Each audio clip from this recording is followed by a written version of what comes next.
They laughed at me in front of 200 wedding guests. One cousin raised his glass and said, "At least I didn't quit like Mirabelle did, walking out of the army like a failure." The clinking of silverware turned into chuckles, then into whispers, and my mother, my own mother, just lowered her eyes and stayed silent. My name is Mirabelle Stone. I wore the uniform for nearly a decade, carried men bleeding out of floods and storms, buried friends who never made it home. I left the army with an honorable discharge, but my family twisted it into a punchline. That night, at my sister's wedding, I realized betrayal doesn't always come from strangers. Sometimes, it comes from the very people who raised you. And before the night was over, the truth would walk through the door, and nothing in that room would ever be the same. I drove across the Ravenel Bridge as Charleston shimmered in the late afternoon light, the long gray span arcing over the water like a silver ribbon. Spanish moss hung heavy on the live oaks, and the marsh air rolled through my cracked window, sharp with salt and mud. I gripped the steering wheel a little tighter and whispered to myself, "This is Lily's day, not mine." At the check-in table outside the barn where the reception was being held, a young attendant handed me a place card. I looked down. "Eliza Stone," it read. My chest tightened. "My name is Mirabelle. Elise to my friends in uniform." They hadn't even bothered to get it right. When I found my seat, I saw the card tucked near the swinging doors to the kitchen, far from the head table, where my cousins sat laughing in the golden light. As I slid into the chair, my mother leaned close, her perfume a mix of lilies and nerves. "You left the army halfway through." "Mirabelle," she murmured, "please don't draw attention tonight." Her words pressed down heavier than the South Carolina humidity. I forced a smile, nodded, and swallowed the knot rising in my throat. The scrape of a chair pulled my focus. One of my cousins lifted his glass, his grin wide, eyes flicking toward me. "At least I didn't quit like Mirabelle," he said, voice carrying farther than he intended. "Walking out of the army like that, useless." The silverware clinked against plates as chuckles bubbled up around the table. Heat flushed my neck, but I kept my gaze steady, staring past them. My fingers dug into the stem of my glass, the cool surface slick against my palm. I would not give them the satisfaction of seeing me flinch. Then the microphone squealed, drawing everyone's attention. The MC announced that the family slideshow was about to begin. My stomach turned cold. I already knew what was coming. The years I wore the uniform, the service, the sacrifices, all of it would be erased from the story of this family. And in that instant, standing in my sister's wedding, surrounded by laughter that wasn't meant for me, I realized I was a stranger in my own bloodline. As the chatter of the reception swirled around me, my mind slipped back to the last months I wore the uniform. I could still hear the roar of the Gulf winds, the crash of floodwater ripping through coastal towns. I had been part of a unit sent to help during one of the worst storms the South had seen in years. We pulled families from rooftops, carried children through chest-high water, and laid down sandbags until our hands bled. I remember cradling a boy no older than 10, his face gray with shock, whispering, "You're safe now," as if those words alone could shield him from the devastation. When the storm passed, life presented a different kind of battle. My aunt suffered a sudden stroke, and the choice before me was brutal but clear. I filed for an honorable discharge so I could return home and take care of her. I traded deployments for hospital visits, barracks for late-night ambulance calls as a community paramedic. The discipline never left me. I kept rucking with veterans at dawn, teaching first aid to anyone willing to learn. My oath to protect didn't vanish when I folded up my uniform. It lived in every mile I marched and every heartbeat I kept alive. But a single text message unraveled all of it. "I'm out for good." I had typed to my mother, meaning I was out of the army for good. She read it as if I had been thrown out. From there, the story spread like spilled ink. A distant aunt plastered Facebook with a smug caption under an old photo of me in uniform. "Kicked out of the army. What a shame." Likes. laughing emojis, and whispers followed. Soon, that falsehood became my label. Tonight, at my sister's wedding, I felt the weight of it in every sideways glance, every stifled chuckle. At one point, I caught someone murmur behind me. She couldn't hack it. They tossed her out. My chest burned, but I held my bearing. Twist the truth often enough, and it becomes easier for people to believe the lie. And here I was, surrounded by relatives who seemed all too eager to accept it. The lights dimmed, and the first slide flickered onto the barn screen. Lily as a child with cake frosting on her cheeks. Laughter rippled across the room. Photo after photo rolled on. Birthdays, graduations, family vacations. Our parents smiling beside her. Cousins with arms draped over each other. Then a picture of both of us. But I was no more than a 6-year-old with pigtails and grass-stained knees. I waited for the photos from my years in uniform. Basic training, deployment snapshots, the storm relief mission, but they never appeared. It was as if those years had been erased, stripped clean from our history. My chest hollowed. They hadn't just forgotten me. They had chosen to erase me. When the slideshow ended, my new stepfather-in-law stood, glass raised high. His voice carried strong and polished, the kind that silences a room. "True pride belongs to those who stay the course," he declared, smiling broadly. "The ones who never walk away?" A few guests clapped, nodding. I felt eyes dart toward me like invisible knives. I bit down hard on my lip, nails pressing crescents into my palm under the table. Inside, I whispered to myself, I left the army, but I never abandoned discipline. I never abandoned the oath. The words were my shield, even as the laughter stung. And then, something unexpected. Across the room, I caught Ethan's gaze, the groom himself. His expression was steady, unreadable at first. But then, the faintest nod. My breath caught. He knew me beyond the whispers. Twist 2 struck me with sudden clarity. Ethan had once shown up to my Veterans Ruck Club, quiet and withdrawn, carrying the weight of something he never shared. I had watched him push through the miles, shoulders sagging but refusing to quit. He had come to me during a dark chapter of his life, and I had seen him through it. He never told his family. And now, as he stood at the center of this celebration, he was the only one in the room acknowledging me with respect. The night had already carved deep wounds, but that fleeting nod was a thread of hope, a reminder that someone here remembered the truth. And maybe, before the night was over, the truth would matter. When I returned from the slideshow, my place card was gone. A waiter approached me with an awkward smile, holding out a chair near the back of the hall. "They asked if you could sit here, just for now," he said, gesturing toward a table crowded with restless children and a few teenagers scrolling on their phones. I lowered myself into the seat. The sting immediate. The kids' table. That's where they had decided I belonged. No sooner had I set down my glass than a cousin leaned in, voice pitched just loud enough to carry, "Guess the army's easier to quit than my desk job, huh?" Laughter burst out around her, spilling like cheap wine. My face stayed impassive, but beneath the linen tablecloth, my hand clutched the napkin tight, knuckles white to keep from trembling. Then came the dagger. One of my aunts waved her phone toward the MC. "Show this! It's hilarious!" A few taps later, my worst memory splashed across the barn's projector screen. An old photo of me in fatigues, grinning under a helmet, with her caption scrawled across it. "Got kicked out? Family shame?" The sound of laughter filled the air, echoing against the wooden rafters.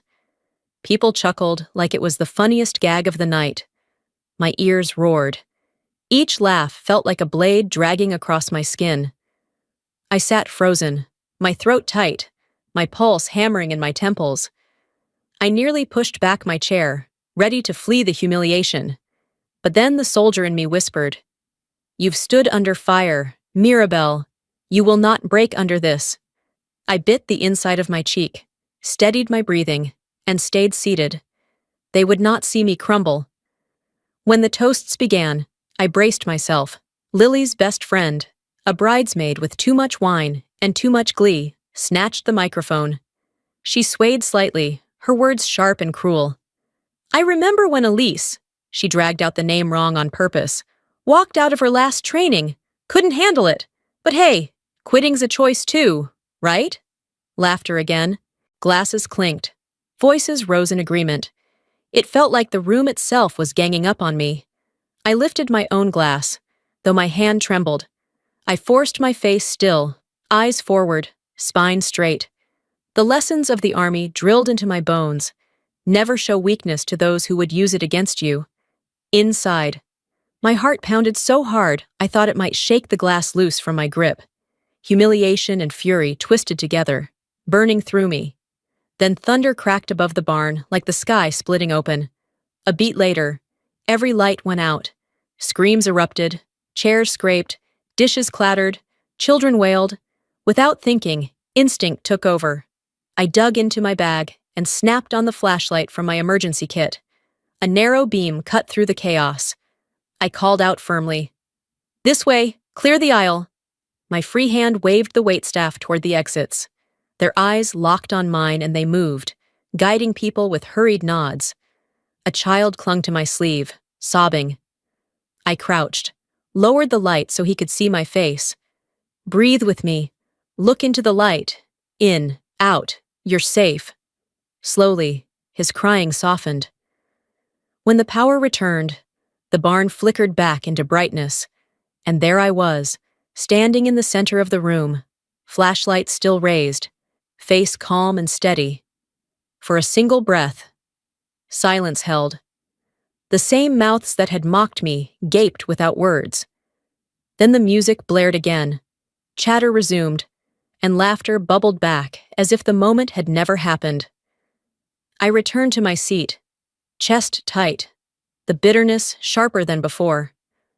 I whispered to myself, even when I prove my worth, they pretend not to see. After the blackout, the barn hummed back to life as though nothing had happened. Plates clinked, laughter rose, and glasses refilled. No one mentioned that I had been the one to calm the chaos, to clear a path, to steady frightened children. It was as if those minutes had been swallowed whole, erased by choice. I sat in silence, staring into the wine swirling in my glass, my reflection warped and trembling on its surface. That was when my mother touched my arm and motioned me toward the wooden doors. Out on the porch, the night air smelled of salt and mud, the marsh winds sharp against my skin. The golden light from the barn cast shadows over her face, but her eyes were clear, hard. She leaned close, her voice low and cutting. Elise, maybe you should leave early. Staying only makes things awkward for everyone. By morning, all of this will be forgotten. Her words cut deeper than any cousin's laugh. I searched her face, desperate for some sign of softness, some crack in the armor of her indifference. But she looked at me like a problem to be solved, not a daughter to be defended. The voice in my head screamed, even my mother would rather erase me than stand beside me. In that moment, I felt 12 again, shoved to the edge of the dinner table, while my siblings basked in the glow of approval. Just then, my phone buzzed in my palm. A single line lit the screen. From Brooks. We're close. Hold your ground. My breath caught. Brooks, my former sergeant, one of the men I had trained and led. Why now? What did he mean? I couldn't piece it together, but the words pressed warmth into the hollow ache in my chest. I slid the phone back into my clutch, drew a long breath, and lifted my chin. My legs felt heavy as lead, but I walked back toward the barn. No, I won't leave in silence. Not this time. I'll stand my ground. Inside, the band struck up the twang of a country tune, the fiddle and guitar chasing one another as guests crowded toward the dance floor. Dresses swirled, voices lifted, and laughter swelled as if the night's humiliations had never happened. I edged toward a quiet corner, wanting nothing more than to vanish into the shadows, when the barn's double doors swung open with a sudden groan. 6 figures marched in, their dress uniforms crisp under the amber lights, brass gleaming on their chests. Their boots hit the wooden floorboards in perfect rhythm, the sound echoing like a drumline of authority. The chatter faltered, then fell silent. Forks hovered above plates. One guest whispered, "What's happening?" My breath froze. Leading the line was Brooks. His eyes locked on mine with a steady intensity, and then he gave a single, deliberate nod. The barn, alive with laughter only moments before, now throbbed with stunned quiet. I turned my head toward Ethan. The groom stood near the stage, and instead of confusion, his face was calm, resolute. Understanding struck me like a wave. Twist 6 revealed itself in his eyes. Ethan had reached out to them. He remembered the night he'd stumbled through my ruck club, fighting his private demons, and how I'd walked alongside him until he could breathe again. He had carried that secret, but tonight he chose to repay it. Gasps swept the room. A few relatives flushed crimson, eyes darting away. My mother's hands slackened. Her white handkerchief slipped from her grip and fell soundlessly to the floor. Brooks raised his hand, motioning for the music to stop. The instruments choked off mid-note. He turned to the MC and said firmly, "If I may, we need a few minutes." I sat frozen, my heart hammering in my ribs. Every eye in the barn clung to me, heavy with a tension no one yet understood. The air itself seemed to hold its breath. Waiting, Brooks took the microphone, his voice ringing clear and steady. "I apologize for the interruption," he said, every syllable commanding the room. "But we have something to say about her." His hand lifted, pointing straight at me. 100 faces swung in my direction, the weight of every eye pressing down. He stood tall, shoulders squared, and began. On the night of the Gulf Coast storm, when the water was black and rising fast, Elise pulled a young soldier out of a riptide and carried him to safety. She filed for an honorable discharge afterward, but she never left her oath. She never left her brothers and sisters. A second man stepped forward, unfolding a letter and holding it high. His voice trembled with conviction as he read, "On behalf of the Veterans Association, we recognize Mirabelle Stone for her ongoing commitment to training, to first aid, and to standing by those who served, even when she no longer wore the uniform." The 6 of them aligned in a straight row. Their boots clicked against the floorboards as they drew themselves to attention.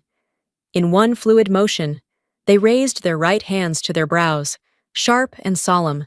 The sound of chairs scraping echoed through the barn as guests instinctively stilled. A fork slipped from my aunt's hand, clattering against her plate, the noise startling in the silence. I sat frozen, breath caught in my throat, my eyes burning hot. Words deserted me. All I could do was grip the edge of my chair as tears welled and blurred my vision. Then, Ethan stepped out from the crowd, his tuxedo sharp under the lights, his face calm and resolute. He reached into his pocket and drew out a challenge coin, the metal glinting as he pressed it into my palm. "You saved me without the uniform," he said, voice low but carrying. "Tonight, I want everyone to know it." I stared down at the coin, gleaming against my skin, the reflection of the barn's lights dancing across it. My chest ached, my heart pounding as if it might break. Brooks wasn't finished. He lifted a small wooden box and opened it. Inside lay a folded flag, edges crisp from careful hands. He stepped forward and placed it in my arms. "Leaving isn't losing," he said. "This is to remind you of that." The room erupted, not with applause, not with cheers, but with stunned silence so absolute it roared in my ears. No one laughed, no one smirked. For the first time all night, not a soul dared to mock me. My heart pounded as I rose to my feet, but my voice came out calm, steady. "There are a few things I need to set straight." Every head turned, the silence heavy, charged with expectation.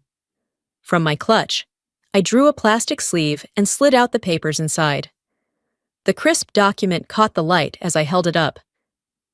"This is my DD 214, proof of an honorable discharge.